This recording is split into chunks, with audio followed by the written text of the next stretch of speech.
Sorry you always see me first, but that's because it's my phone. Because he's taller. Exactly.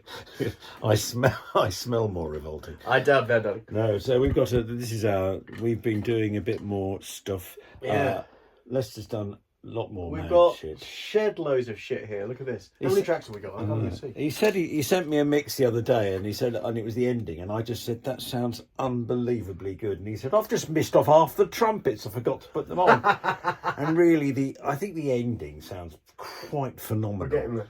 I mean, whether you're better here, 261 tracks. 261 tracks. Any of the sorry. live singers and... Absolutely amazing, but I think at the end, if you can hear any vocals at all, it'd be a complete miracle. Yes, we've drowned them all out.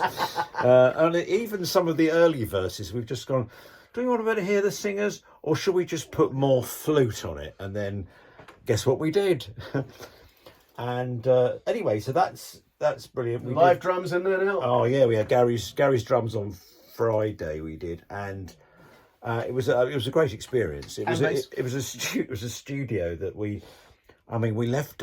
We arrived at South Bermondsey Station. You know, two middle class lads. You know, walking down from South Bermondsey Station. I have to say, oh my God, what a scary area that is! It's not. It's Smell river, isn't it? Yes, there's basically you had every type of feces, human and otherwise. My nostrils were a blur of experience. It was just, what a shithole. I'm sorry if you live in Bermondsey. In fact, I'm really sorry if you live in Bermondsey. But anyway, I'm sure there's posh bits where you go to these breweries and don't get overcharged for beer. But the bit we were in, and the studio literally has got no sign on the outside. And it took us absolutely ages to find it. Had Lester hadn't rung the bloke who owned it, we would have never found it at all. But...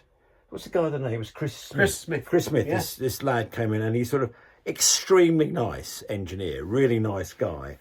Was meticulous. We got one point he wasn't. He said, "Are you happy with the snare sound?" Because it was ringing quite a lot, and he really pushed us to consider whether we'd like it. He said, because if you've got it on there, that ring, you'll never. If you don't like it, you can't get rid of it. It'll always be on all the overhead mics. So we damped that down. And we got a great sound, and Gary was, of course, phenomenal, absolutely marvellous. You know, we had quite a few takes to take from, but they were literally all fine, apart from when he dropped things or hit microphones with his stick.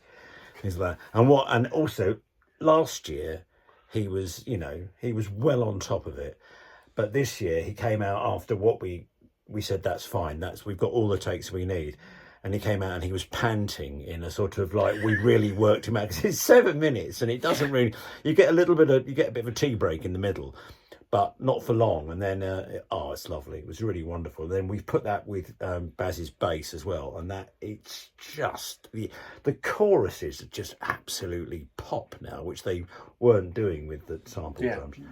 And today we've had fun with the vocoder. Vocoding. Yeah, we've got one bit of vocoder. If you don't know what a vocoder is, tough, we're not telling you, but you'll notice it. In fact, the mix we've just done down for me, it's the loudest thing in the mix. You just crap yourself when it comes in.